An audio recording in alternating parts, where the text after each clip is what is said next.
Štajerci smo doslej morali v Burger King hoditi v sosednjo Avstrijo, sedaj pa je svoja vrata odprla tudi poslovalnica te franšize v Ljubljani.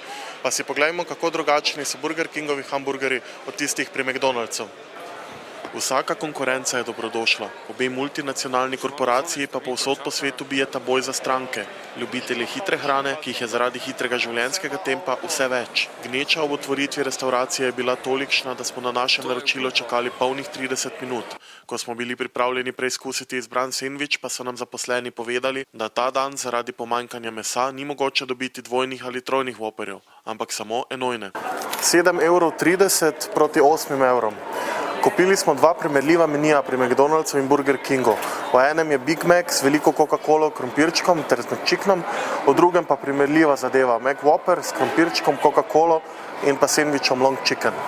Zanimivo je bilo videti, kako zelo so si predvsem mladi obiskovalci želeli novosti. V obeh restauracijah smo v meniju izbrali enako gazirano pijačo, tudi količina je bila ista. Prve večje razlike pa se pojavijo pri obeh hišnih hamburgerjih, ki sta na nek način simbol posameznega podjetja. Če primerjamo Big Maca in pa Whopperja, vidimo, da je Whopper sicer nekoliko večji, toda v njemu je le en kos mesa, medtem ko sta pri McDonald'sovem hamburgerju dva, a prav tako v njem ni sira. Seveda se da sir ter meso dokupiti.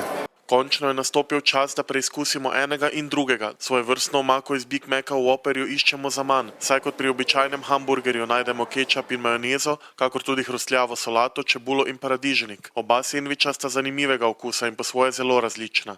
Količina kruha je podobna, saj ima manjši Big Mac eno rezino kruha več, glede rezin mesa pa se pri Whopperju število ustavi pri 3. Največji pomfri pri Burger Kingu je na prvi pogled nekoliko manjši od konkurence, serviran pa je v papirnati embalaži, medtem ko je pri McDonald'su priročnejša iz kartona. Nasploh McDonald's zadnje čase stavi na kartonaste škatle, medtem ko pri Burger Kingu svoje sendviče zavijajo v papir.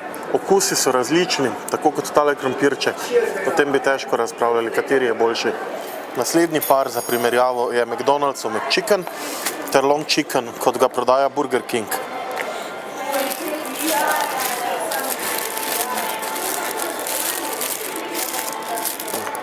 Osebno me je prepričal podolgovati Long Chicken, predvsem zaradi mehkejše štručke kruha in bolj kompaktnega mesa, kar na nek način upraviči 40 centov razlike v ceni med sendvičema.